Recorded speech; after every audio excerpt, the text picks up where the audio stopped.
welcome back to the No Call No Show podcast. Myself, Dave.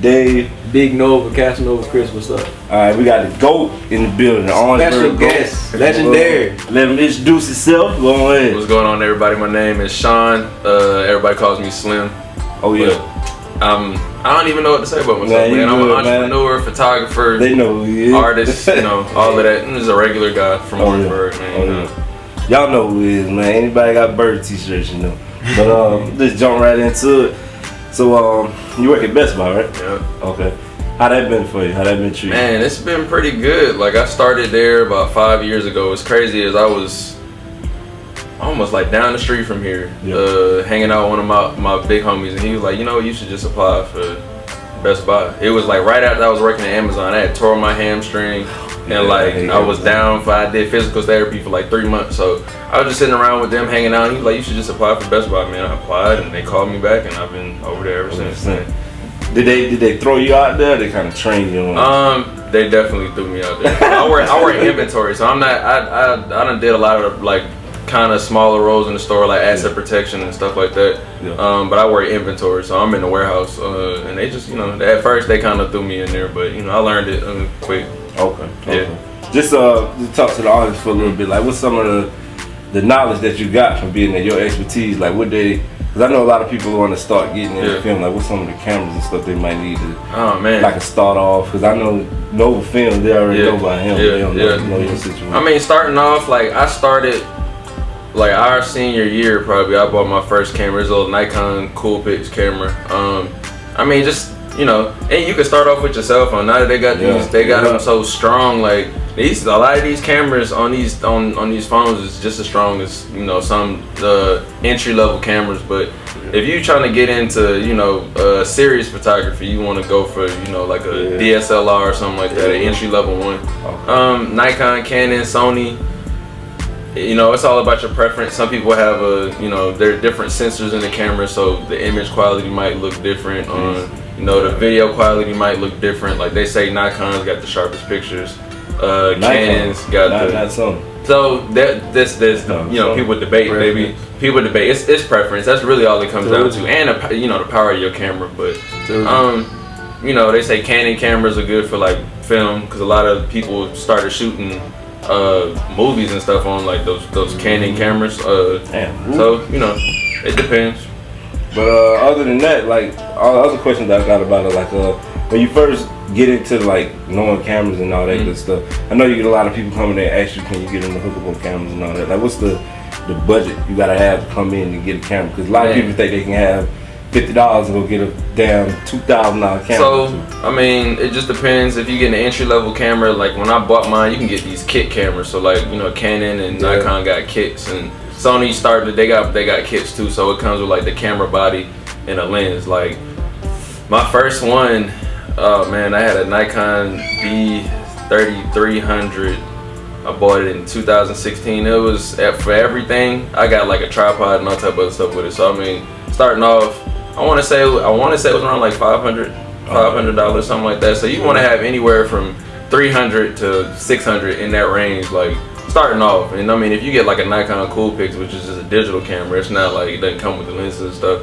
Some of those go for like $200, $300. So starting off anywhere from $300 to $600 around that area.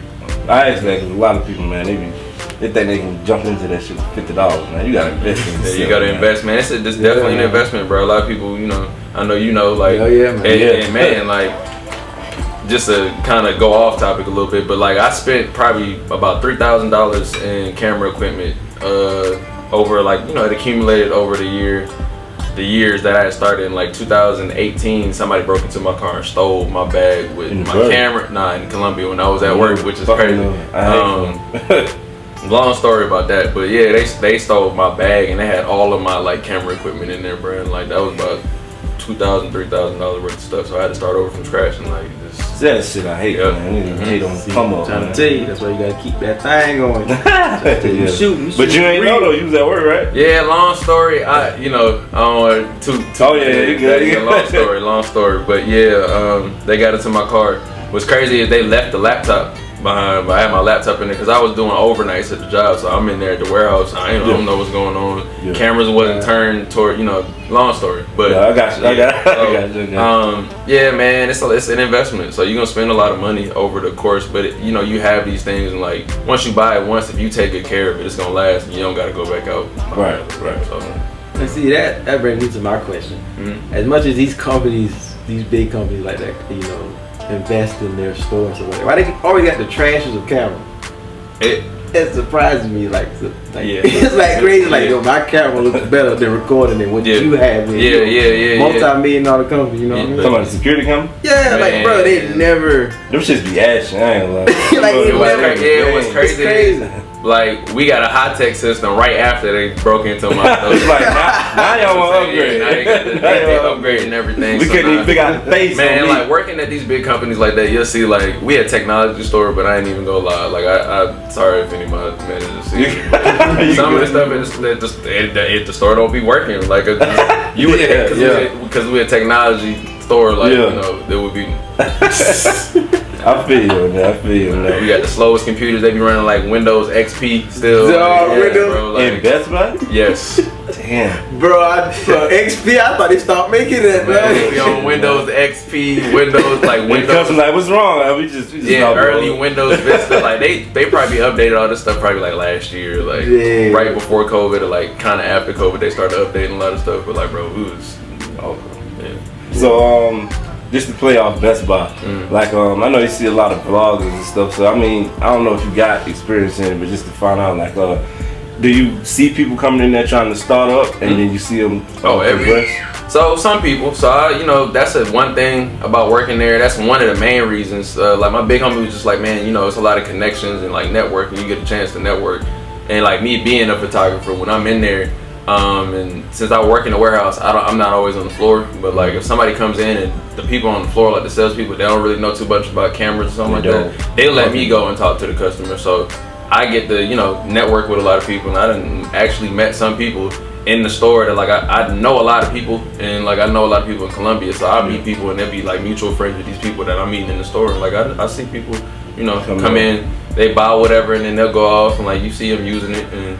Yeah, so it's a good opportunity to network, because you're gonna meet a lot of your coworkers gonna be in there, like they photographers too and everything. So you think it's with I guess the social media age, with blogging and everything, as coming from one photographer, I call it creatives. Creatives. Coming from one creative to want to know your experience. Do you think it's getting oversaturated with everyone picking up a camera? For sure, yeah. A lot of it's like a double-edged sword, because it's like, man, you happy you see everybody like engaging and like want to be a photographer, but it is oversaturated because everybody will go get their cousin.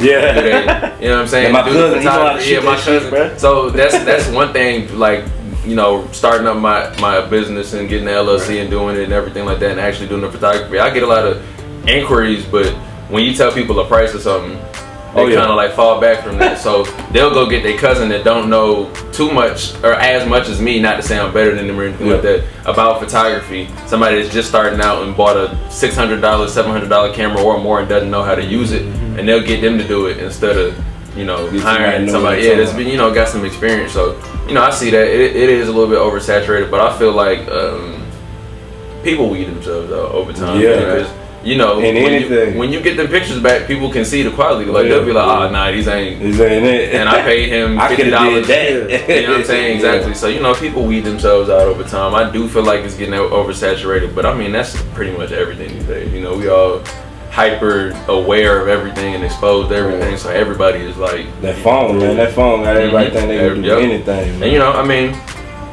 they'll weed themselves out. That's in anything. Content create, period. Yeah, because you gotta have that work ethic. Like that's why I like what you're doing. That's why I like what you're doing. You know what I'm saying? So it's like, man, a lot of people, right? They hit, like when they hit me, it's like Yeah, bro, I had a YouTube channel, but it's like, bro, you dropped one video in 2015, and you stop, you stop. You know what I'm saying? Like, it ain't. You gotta stay consistent. So. Yeah, you know, life happens, but you know, exactly. Yeah, man. You gotta stay consistent. You gotta stay consistent. And there ain't nobody trying to hit them excuses. We grown now, you know what I'm saying? Yeah, like, and people don't care about that. They don't. They want that content. Like, exactly. Once you get to this level, they're like, I get that, but where the shit at? You know what I'm saying? You could have shot and cried later. You know what I'm saying? So.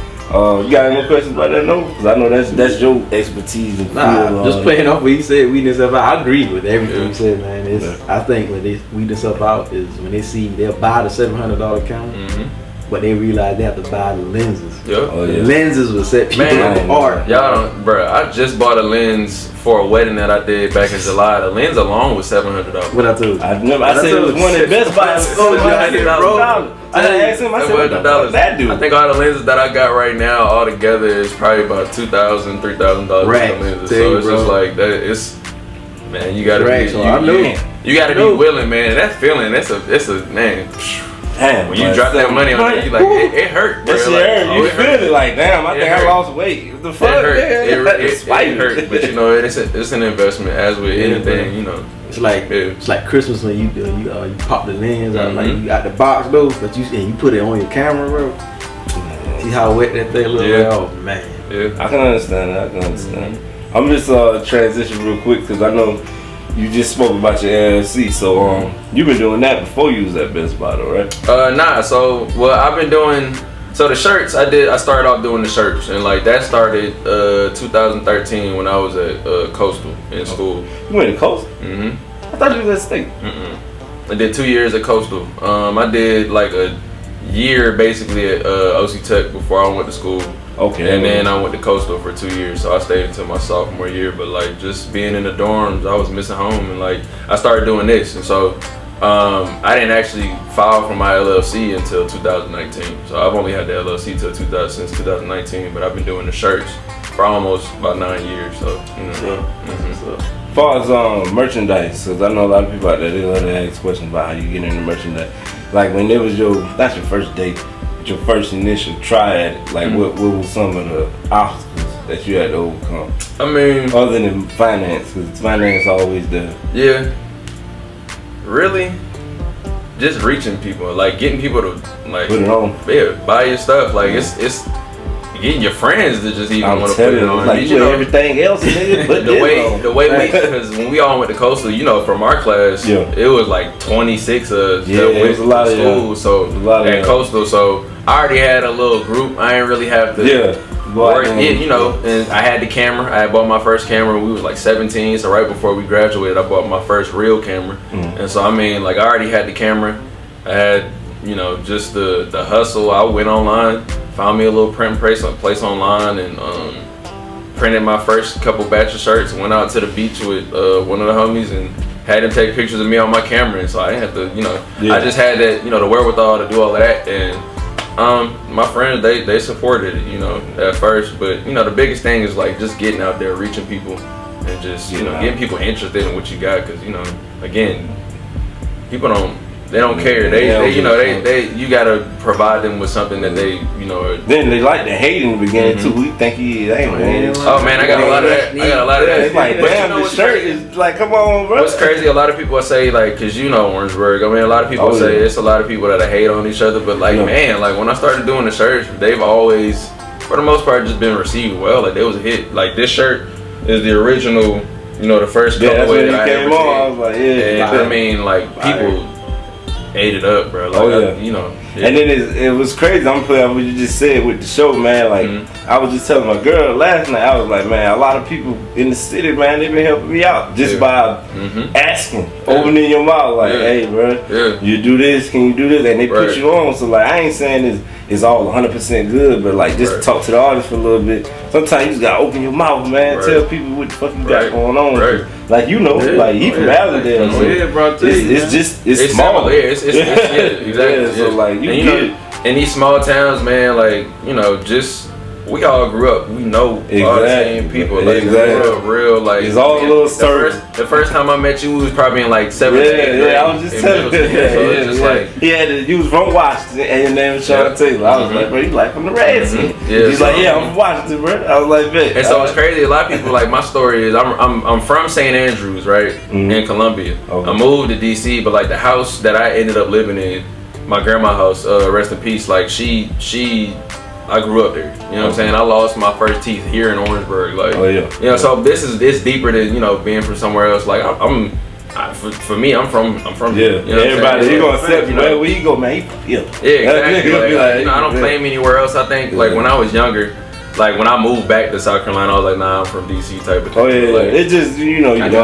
Yeah. But now as I got older, I started seeing the beauty in Orangeburg. It's just the way we grew up, bro. Like going OW, all that shit was fun, bro. Like, I had time of my life back. Hey, I ain't gonna lie, in the presence of it, it had its days, but when you get out of it, like man, that shit lit. I'm going with that. Man, I respect that so much, man. Yeah, because taking pride in this city, like, and that's why I did the shirt starting off. You know what I'm saying? Like I was at Coastal, like homesick, and we only like 2.5 hours away. You feel me? But and I had all my friends with me, but I'm like damn, I want to be at home. So I was just doodling around.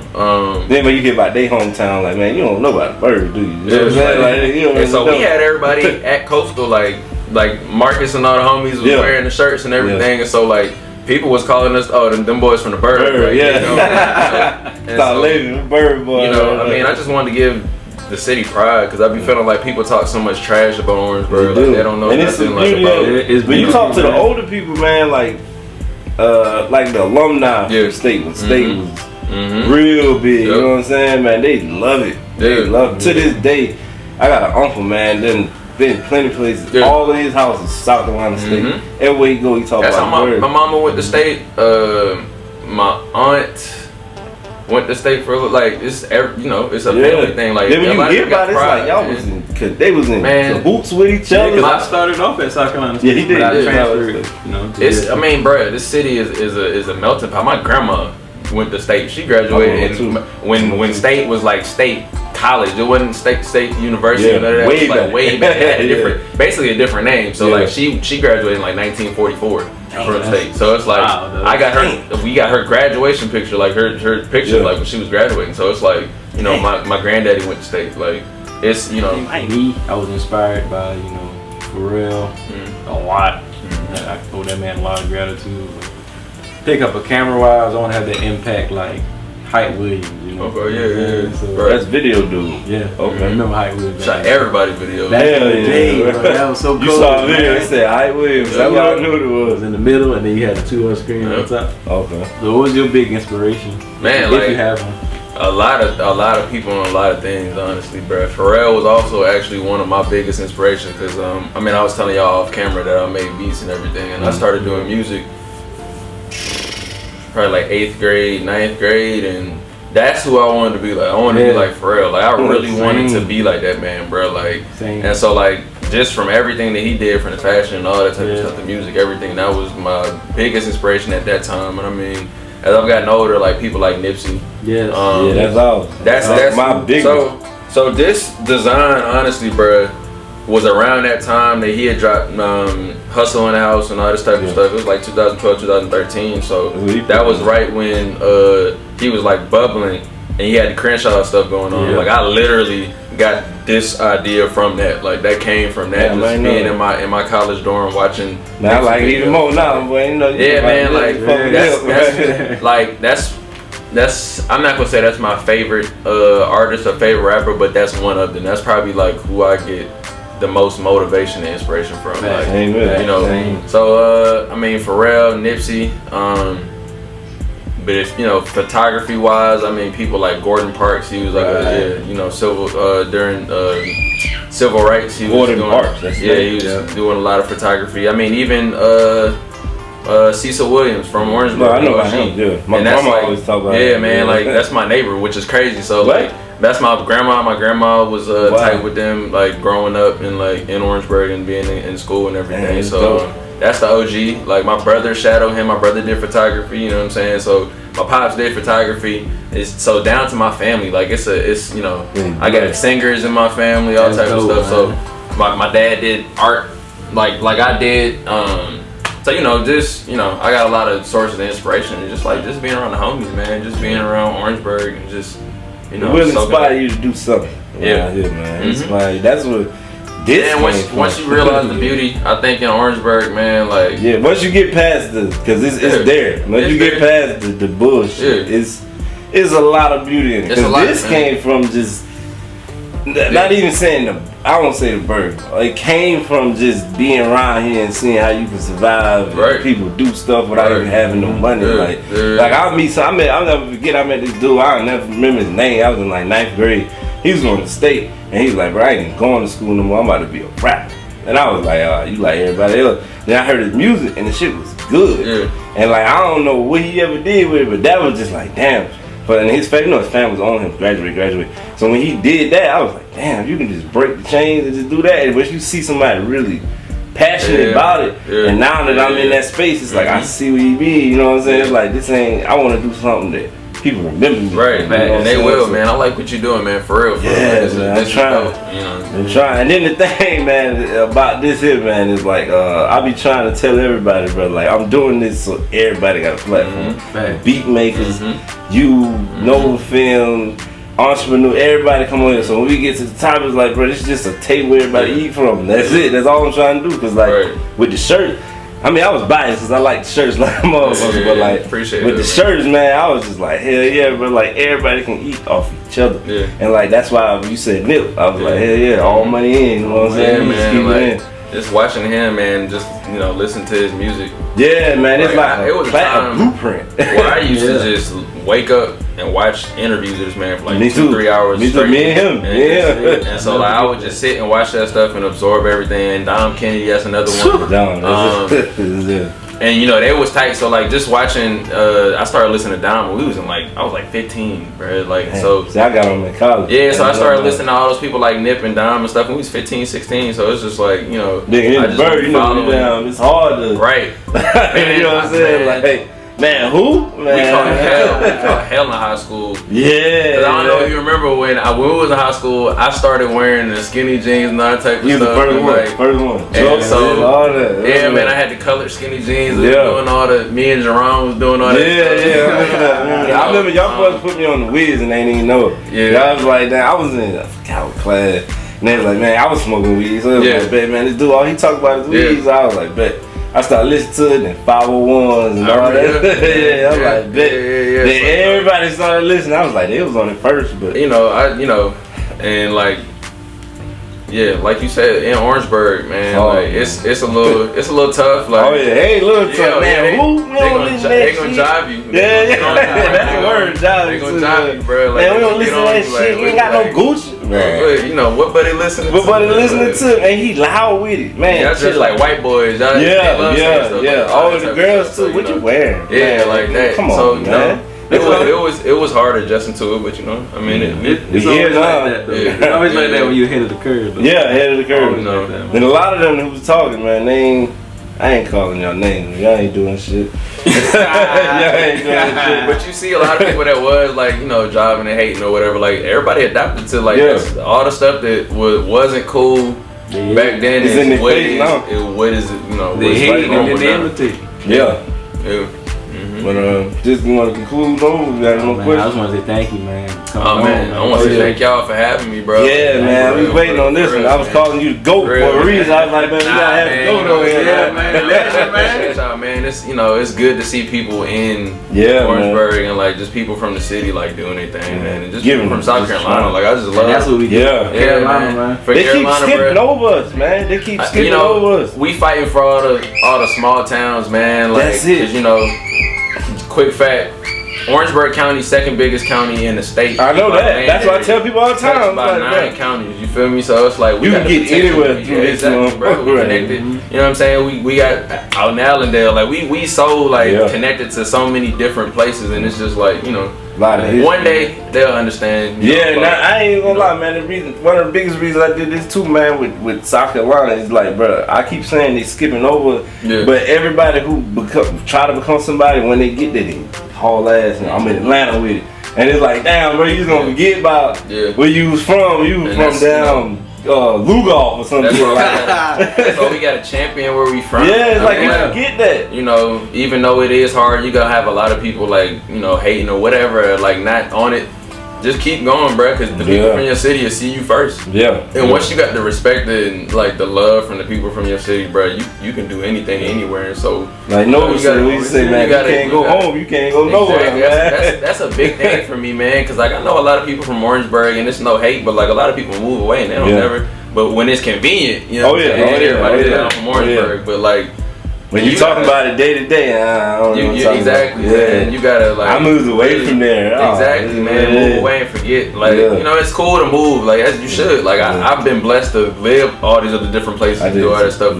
But I'm never gonna like. I can't turn my back on this place, man. Because when you go other places, it's like, well, y'all ain't fucking with it. Yeah, bro. It's not. Man. You know, all of the deal. With all our cities, all our own. We got our own lingo. We got our own culture. Everything. It's like it's like that, and so you don't never want to forget, you know, where you come from for real. Like then the youngies, man, like the little youngies abundance, man. We want them like, especially this, like this gonna be out shit forever, really. So now some little young dude, like we always say when they come up, like man, I want to do like be like them boys, like wow, they gonna see y'all, and then I want to have a podcast. That's and then it's like this is good because you know it shows the kids, man. They always got. It's either you gonna, especially if you from places like this, you gonna rap, you gonna play ball, and that's pretty much. If you ain't doing in the mix of that, you got to do something. Or you going, you know what I'm saying? You going to work somewhere. I ain't gonna call the name. Everybody work. And you know that's another thing I had to realize. Like you know, this is a hard working, like these small towns, hard working towns, man. So you know, it's very like, simple lifestyle. You know, that's why we was talking about on one of the specials. Now we was saying like when you from these small towns, when you get to a bigger platform, you realize, man, it's so simplistic how we live out here. When you go to the other towns, like, I don't even need all that. Exactly. You know what I'm saying? I just need what I need. It's peaceful. And I'm back in the house. You know what I'm saying? At night, we can see the stars. The stars. Man, that's crazy because I forgot. It was somebody I went to school with. He was like, man, you know, I ain't never really seen the sky. I was like, damn, you never been outside? He's like, nah, bro, but I've been outside, but where I'm from, you can't see that shit. Yeah, the lights. I was like, damn, just seeing a cotton field. This boy was like, that's cotton. And I was like, yeah. There's 2 cotton fields right over on the next like street from my house. Yeah, 301, right? Yeah, exactly. You know, it's a whole bunch of you can see it good out there. So, you know. Because the New York cousins I got, they be like, yo, all this land y'all's. I'm like, yeah, damn. Like, they have a little piece of land. It's like, damn, how the hell you look like that, bro? Yeah, so nice, you know.